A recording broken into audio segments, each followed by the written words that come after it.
With benefits naman. Ito, yung dalawa, hindi ko pa, first ata nila to, diba? Kasi alam ko parang nasa ibang couple yung isa. Kasi sa Whale Store tong isa dito eh. At saka mukha siyang masaya. Siya maganda panoorin. Mukha siya nakakatawa. Ganun. Parang nasa comedy side. Let's go. Panoorin natin.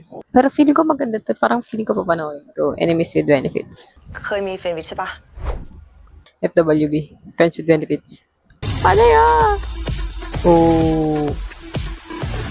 คืออันนี้มันเรื่องที่เพื่อนกูถามอะ อันเนี้ย Yung mga เรื่องเพื่อน friend มึง na yan. Hindi หรือ yan. เรื่องมึง Oh. วะ ลาลิน หัวหน้าฝ่ายขายค่ะ Head of sales.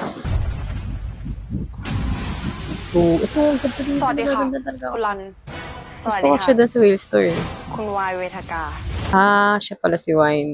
วายเวทกา คุณกะอัน ฝ่าย นี้ บัญชีค่ะ ทีมบัญชีขออนุญาตแนะนำว่า โอ้ มูลค่าสิน accounting ค้ายังค naman งต siya กลงเรื่อยๆ เราจะต้องคัดออฟผิดเยอะขนาดเนี้ย โอ้ วายแนะนำให้คุณรันไปลงเรียน dang คอร์ด Excel ใหม่นะคะเป็นยังไง ถ้าจะหนักนะเนี่ย รันจ๋าเย็นนี้มีเลี้ยงต้อนรับพนักงานญี่ Yan ปุ่น ang จากสา delikado ขา yan ใหญ่ eh, ที่ mga มาดู gayang งานเรา party.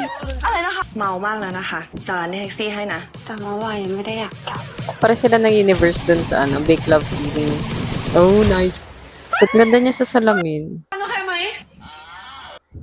รันคะวายอยากให้เรื่องเมื่อคืนเป็นแค่ความผิดพลาดของเราสองคนค่ะจะต้อง Oh. Mistake? What the hell? คุณรันอยากเป็นแฟนในเบเนฟิตไหมคะ แล้วรันก็ไม่ได้ชอบคุณวาย Ah, enemies kasi sila outside. มันเป็นแค่เรื่องนั้น Oh, nice. Sa mga hindi nakaka... ได้ไปกินกันต่อปะครับ Oh. เดี๋ยวก่อน ตรงนี้เลยเหรอ รันนะคะ เป็น